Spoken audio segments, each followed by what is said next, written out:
नमस्कार, मैं हूं कुमार गजेंद्र। जनपद ऑन द स्पॉट में आपका स्वागत है।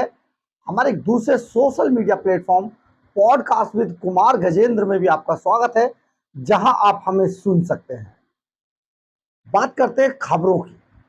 दरअसल अरविंद केजरीवाल एंड कंपनी, जी हां, वही जो दिल्ली के खजाने को लूट रहे हैं, अरविंद केजरीवाल एंड कंपनी बहुत लंबे समय से बार बार ये आरोप लगाने की कोशिश कर रही थी या लगा ही रही थी कि जब भी उन्हें कोई गिरफ्तार करता या जब भी उन्हें कोई पकड़ता था तो ये सीधा सीधा आरोप लगाते थे, देखिए प्रधानमंत्री नरेंद्र मोदी की पुलिस उन्हें पकड़ रही है, प्रधानमंत्री नरेंद्र मोदी ईडी का इस्तेमाल कर रहे हैं, प्रधानमंत्री नरेंद्र मोदी सीबीआई का इस्तेमाल कर रहे हैं। ये बार बार सुनते सुनते देश की जनता के कान पक चुके थे। अब देश की जनता, हालांकि बहुत सारे लोग तो ये जानते थे, लेकिन अभी भी एक हिस्सा ऐसा था जो ऐसे अंधे लोगों का है जो देखकर भी बातों को अनदेखा कर देते, खास तौर पे जो आम आदमी पार्टी को मुफ्त की रेवड़ियों की वजह से पसंद करते हैं या गले लगाने की कोशिश करते हैं, और वो इन सारी बातों को बरगलाने की कोशिश करते। परंतु ये जो झूठ था, ये जो सारा फरेब था, ये जो सारा भ्रमजाल फैलाया जा रहा था कि प्रधानमंत्री की सीबीआई, प्रधानमंत्री की ईडी, प्रधानमंत्री हमें गिरफ्तार करा रहे हैं, प्रधानमंत्री हमें जेल में डाल रहे हैं, ये ऐसा एक भ्रमजाल देश के अंदर दिल्ली की जनता के आंखों पर डाला जा रहा था आम आदमी पार्टी द्वारा, क्योंकि चोर मचाए शोर। जो चोर होता है वो इतना शोर मचाता है कि उसकी चोरी उजागर ना हो जाए, परंतु ये पब्लिक है, ये सब जानती है, यहां पर हर चीज का पता होता है। इससे पहले आप ये समझिए कि आगे की कहानी मैं आपको बताऊं, इससे पहले प्रधानमंत्री ने जो राज्यसभा के अंदर अपना ये भाषण दिया है, इस भाषण के कुछ अंश सुनिए, जरूर आप लोगों को सुनने चाहिए, क्योंकि देश की जनता है, देश की जनता को कौन अच्छा कौन बुरा, कौन चोर कौन साहूकार, इस बात की जानकारी होनी चाहिए। प्रधानमंत्री नरेंद्र मोदी ने एक एक पॉइंट पर जो आम आदमी पार्टी के भ्रष्ट नेता, चोर उचक्के नेता ये आरोप लगा रहे थे, बात को डाइवर्ट करने के लिए बार बार उनकी बखिया उधेड़ कर रख दी। प्रधानमंत्री नरेंद्र मोदी ने एक एक पॉइंट पर धोया, और सबसे ज्यादा इसलिए धोया कि जिस कांग्रेस के साथ आज आम आदमी पार्टी गलबैया कर रही है, जिस कांग्रेस के साथ आम आदमी पार्टी चुनावों में पार्टनरशिप करती है, वही कांग्रेस आम आदमी पार्टी को कब्र तक ले जाने और ताबूत की अंतिम कील ठोकने का काम कर रही थी।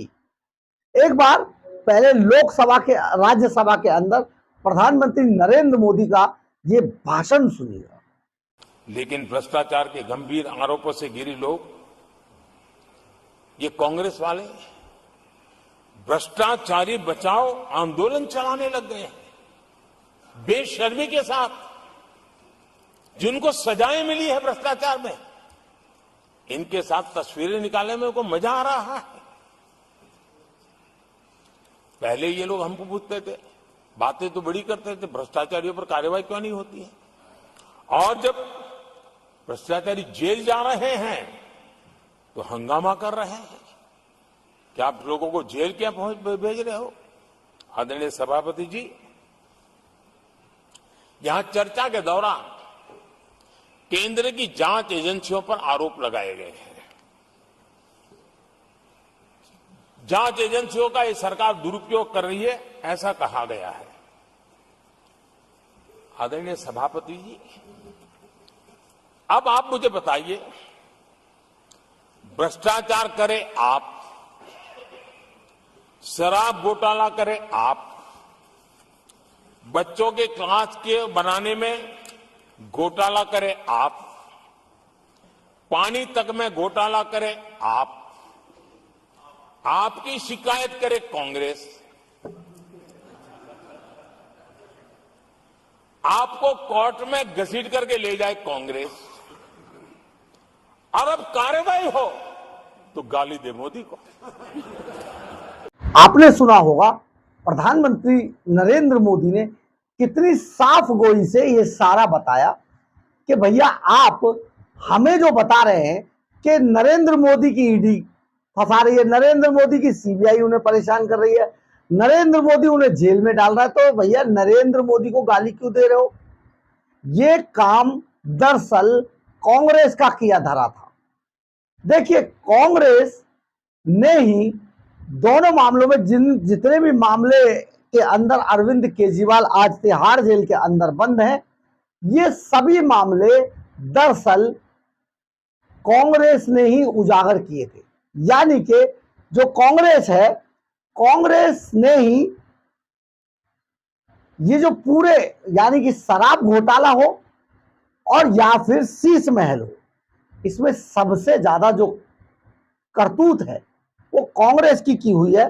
लेकिन प्रधानमंत्री नरेंद्र मोदी का नाम लेके जिस तरीके से पूरे मुद्दे को डाइवर्ट करने की कोशिश की जा रही है वो सचमुच बड़ा भयानक है, क्योंकि किस तरीके से जनता को भटकाया जाता है, किस तरीके से जनता के साथ फरेब किया जाता है, ये अपने आप में देखने दिखाने लायक है। अब हम आपको ये बताते हैं कि किस तरीके से ये पूरे मामले को उजागर किया गया, किस तरीके से इस पूरे मामले को यहां तक पहुंचाया गया और किस तरीके से नरेंद्र मोदी का नाम लेकर इस सारे खेल को डाइवर्ट करने की कोशिश की गई आम आदमी पार्टी के द्वारा।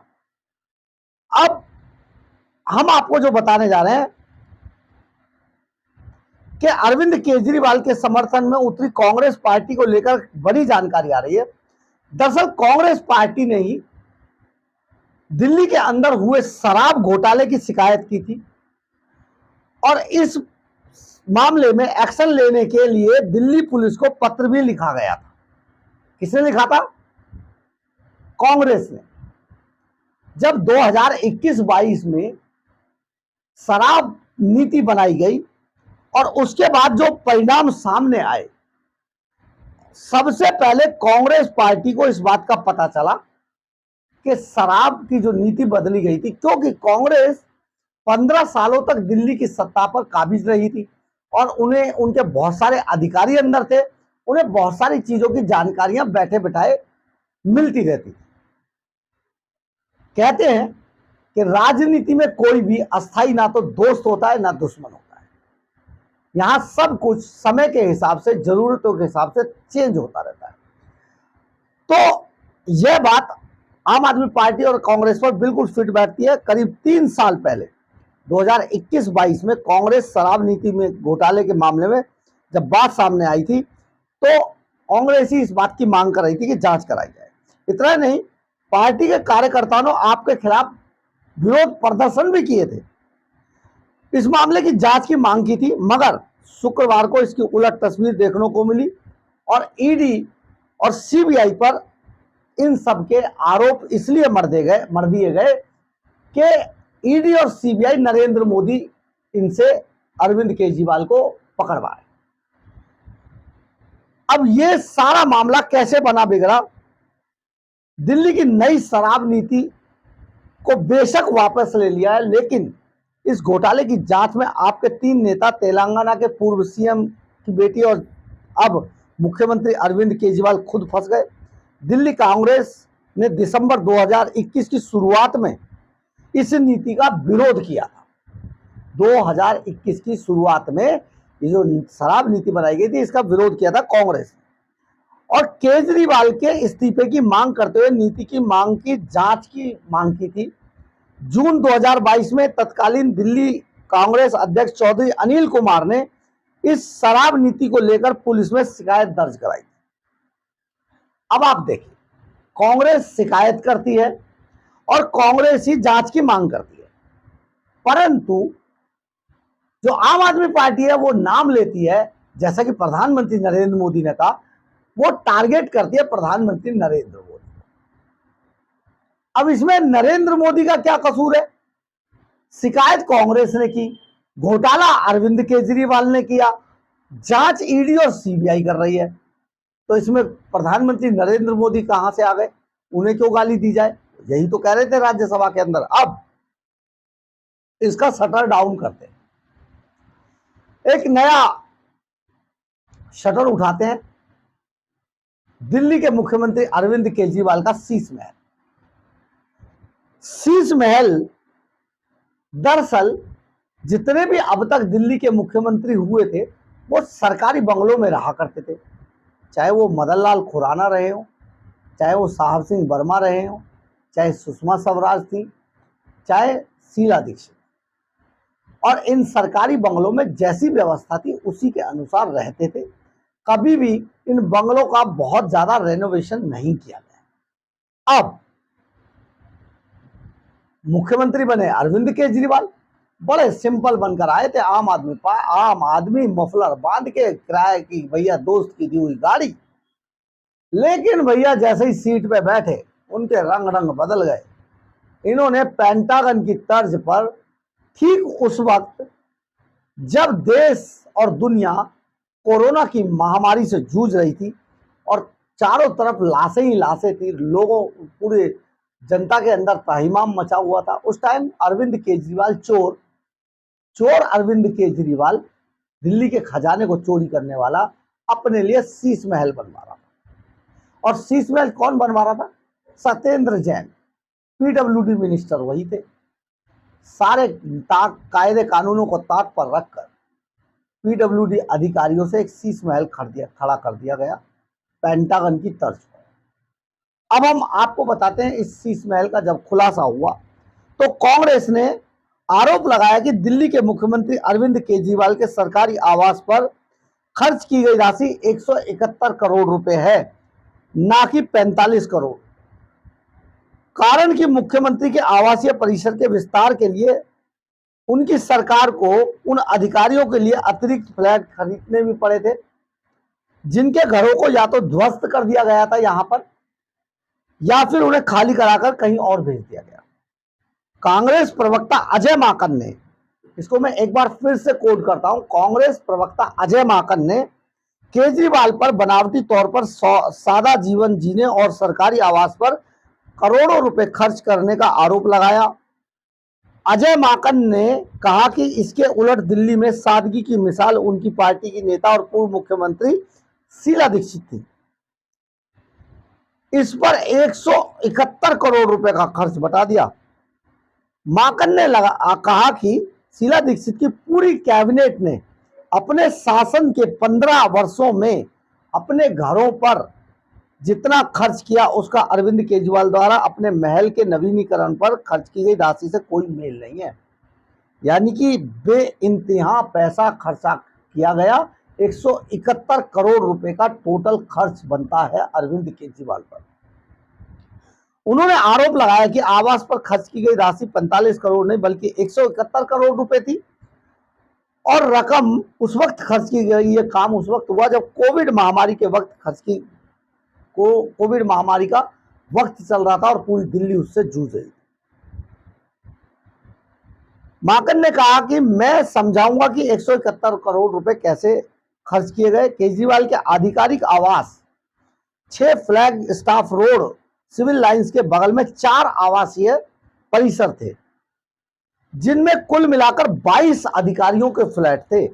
22 अधिकारियों, उन 22 में से 15 को या तो खाली करा लिया गया था या उनके फ्लैटों को ध्वस्त कर दिया गया, गिरा दिया गया था, और बाकी 7 को यह निर्देश दिया गया कि उन्हें फिर से आवंटित नहीं किया जाएगा। यानी कि उन पर एक तरीके से सील लगा दी गई कि ये फ्लैट अब दोबारा आवंटित नहीं होंगे और उनको जो खेल गांव है वहां पर शिफ्ट करवा दिया गया। ये सारा घोटाला आम आदमी पार्टी ने किया, शीश महल का भी, शराब नीति का भी, और कंप्लेंट करने वाली कांग्रेस थी। लेकिन आरोप आम आदमी पार्टी अब किस पर लगाती है? भारतीय जनता पार्टी। सीबीआई तो कहती है भारतीय जनता पार्टी, ईडी तो कहती है भारतीय जनता पार्टी, और कौन करा रहा है? प्रधानमंत्री नरेंद्र मोदी। यही तो राज्यसभा में पोल खोल रहे थे प्रधानमंत्री। आप आप समझिए इस पूरे मामले को, ये एक नैरेटिव फैलाया जा रहा है झूठ का। हालांकि अरविंद केजरीवाल एंड कंपनी हमेशा झूठ का नैरेटिव फैलाते हैं और ये अभी भी फैलाया जा रहा है, ये उसी चाल को चलने की कोशिश कर रहे हैं। लेकिन अब देश और दिल्ली की, खासतौर से दिल्ली की जनता अब अरविंद केजरीवाल के किसी भ्रम जाल में आने वाली नहीं है। बहरहाल, अगर आपको हमारी खबर अच्छी लगे तो आप इसे लाइक, सब्सक्राइब और शेयर जरूर करें। कमेंट्स बॉक्स में अपनी राय जरूर लिखें, इससे हमें बहुत ऊर्जा मिलती है। और अगर आप हमारे चैनल पर नए हैं तो हमारे चैनल को ज्वाइन करना ना भूलें। और अगर आप हमें आर्थिक रूप से मदद करना चाहते हैं तो आप हमारे QR कोड को स्कैन करके या फिर सुपर थैंक्स बटन को दबाकर हमें आर्थिक रूप से मदद भी कर सकते हैं। एक और बात, आपको हमारी खबरें कैसी लगती है, हमारी खबरों के बारे में कोई राय है, चैनल के बारे में कोई राय है, हमारे बारे में कोई राय है, तो प्लीज आप अपनी राय कमेंट्स बॉक्स में जरूर लिखें। कई बार हम आपकी राय से अपनी राय बनाते, कई बार हम आपकी राय को अपनी खबरों में आपके नाम के साथ शामिल करते हैं। जय हिंद, जय भारत।